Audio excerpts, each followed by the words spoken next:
instantaneous death, like 300,000. And Harry Truman, is it Harry Truman? Yeah. Harry Truman is a fucking hero. Are you shitting me? Over 1 million people dead in Japan, and because our fucked up government, Truman, which it should be dead President's Day, and he is dead, thank God, dropped 2 big nukes on a country and killed all those people, and he's considered a hero. Does that make any sense to you out there, world? And we are celebrating by flying the fucking flag high. So happy should be dead President's Day. Happy shits to all these garbage freaking presidents that should be dead. That are dropping chemtrails on us and bombs on Iraq and breaking the back of this country, stole all our money. Did 9/11 to did the 9/11, we're homeless, we have no civil rights. Murdery bastards. So should be dead President's Day is our new holiday, and we're celebrating it today. Now make no mistake, CIA, because when you see this fucking video, you're gonna say, no, I'm not making no threats to no president, because I ain't stupid. But they ought to be all dead because they're a bunch of murderous bastards, just like you are. Have a great spirit-filled day.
Jody, one of our weatherman pilots, will meet you up in that front lounge there. Okay, thank you.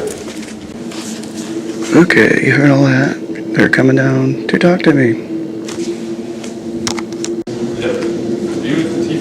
Yes. Oh, how you doing? good. My name is Doug Bickford. Jody Fisher. Are you one of the pilots that does the weather model? Yep. Sure.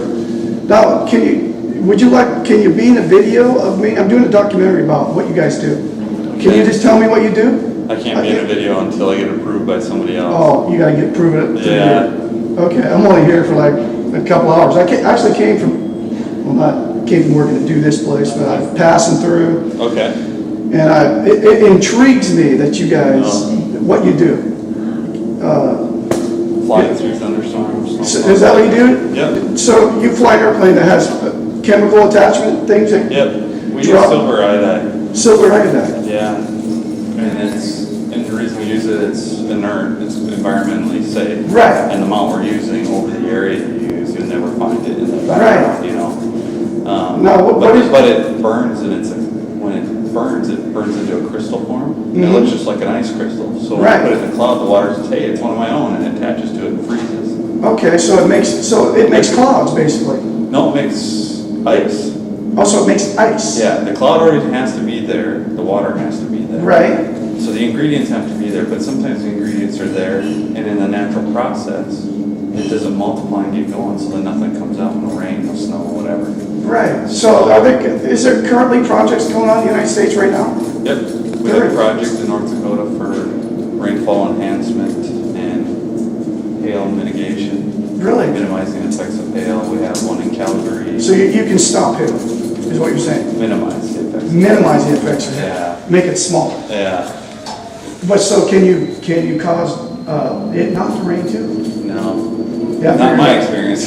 So, The Chinese say they can. I don't know that they can.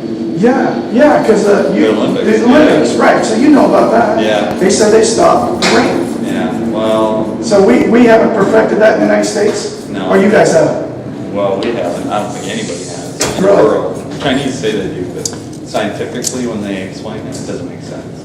Right. So when So- you get your orders, you just fly where they tell you to fly, right?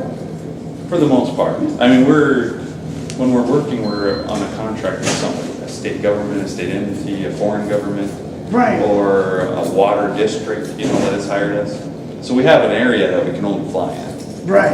So we go to that area, Whatever our your project area is. right. And so you get contracts from the United States government, right? Nope, Or you don't, nope.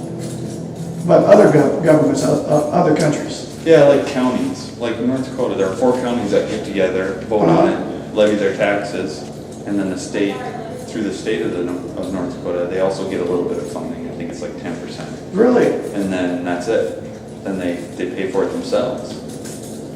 So the state government pays for it. The counties pay for it by voting on it and levying mills to Really? get taxes, yeah. There. Wow. Now, some places, a water district, they'll take I don't know where their money comes from exactly, but like a watershed area.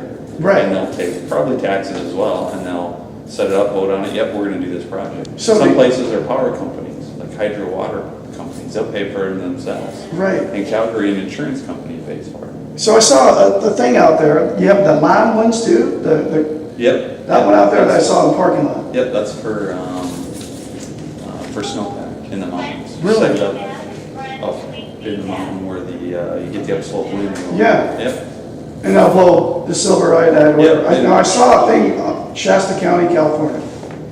Mount Shasta. I'm not sure, but it's in California. Yep. Right below Mount Shasta. You ever hear about that? There was a big thing about it. The people, the residents were saying, hey, what are you people doing? You know what I mean? I don't know if it's through you guys or No, that we're in Shasta. that part. Where city is that near? Or it'd be the Redding, California. That's north, right? Northern we're not up California, there. yes. We're not up there. We're in. So there's other We got things? contracted in Sacramento. Oh, you did? Down there but that's for snowpack up near Tahoe. Right, to make it snow more, get more snow, Yeah, so right? that their watersheds and their water levels will fill up. Yeah. So silver iodide, that's what you guys use? That's the Yeah. only thing you guys use? Yep. Okay. All right, that's great. Thank you, sir.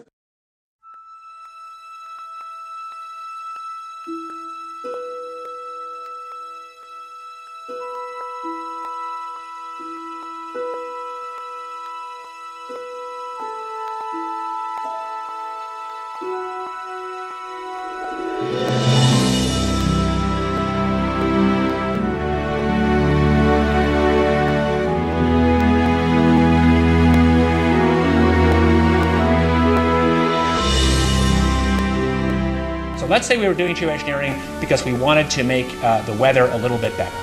There will be monsoon failures during that period, there'll be huge hurricanes.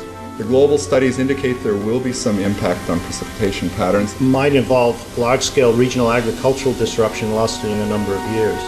Potentially 2 billion people could have their food disrupted by such interventions. That the aerosols can, at least in these model simulations or indicated by these simulations, can offset most climate change in most places most of the time for both precipitation and runoff. But it's likely to cause some damage in some places.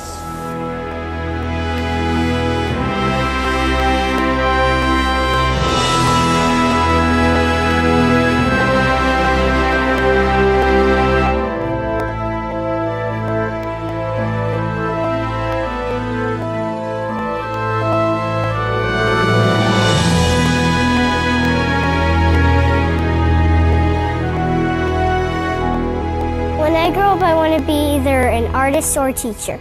I want to grow up in a world where there's lots of nature. I love nature. How can I look my children in the eyes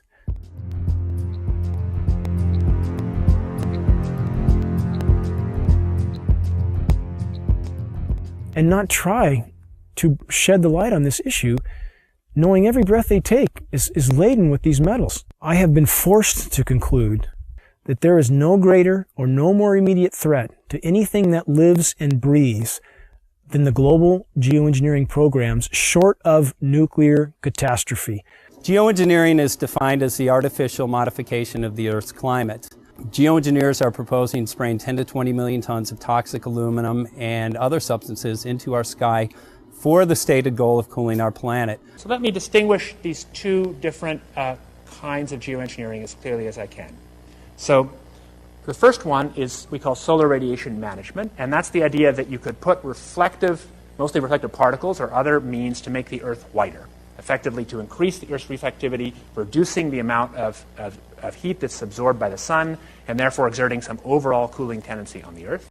I think, though, the initial results of climate models indicate that reflection of sunlight away from the Earth can offset most climate change in most places most of the time.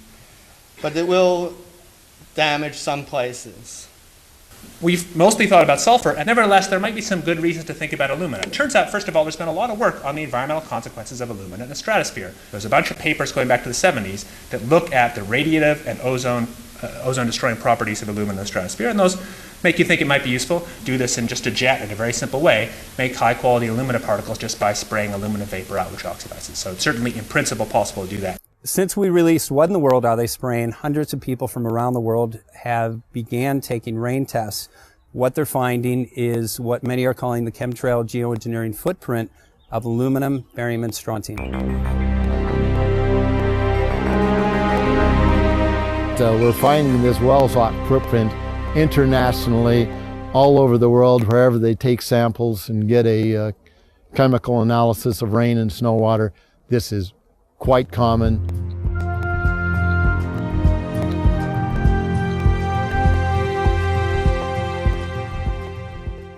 Wherever you see the jet chemtrails go over, you're going to get aluminum, barium, strontium coming down on you.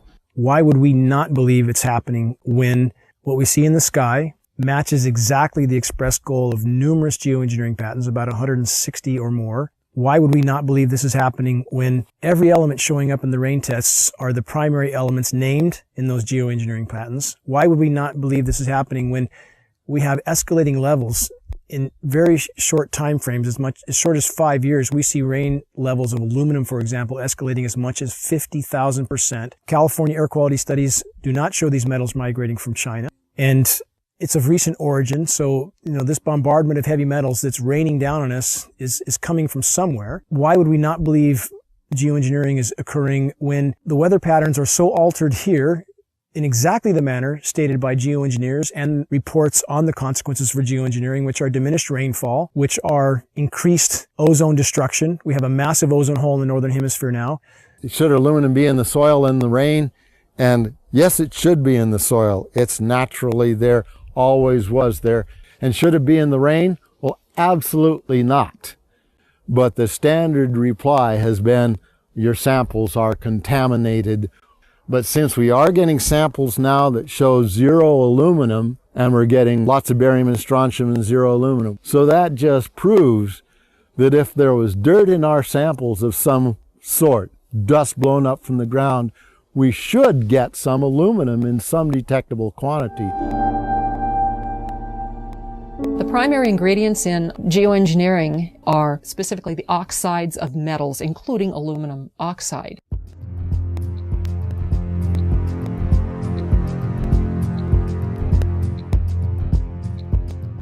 This is devastating to plants, totally devastating. The trees are dying. Why? Approximately 2 years ago, I rode in the back, and you can ride in the back of my place for miles. You can go all the way through the woods, creeks and everything, and it was, I say was, gorgeous.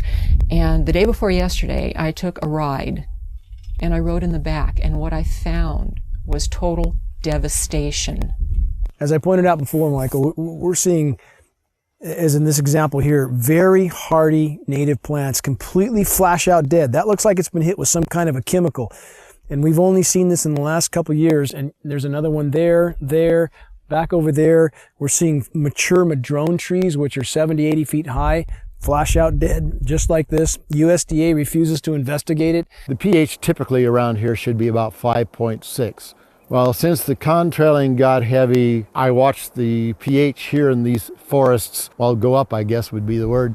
From 5.6, it went about 20 times more alkaline.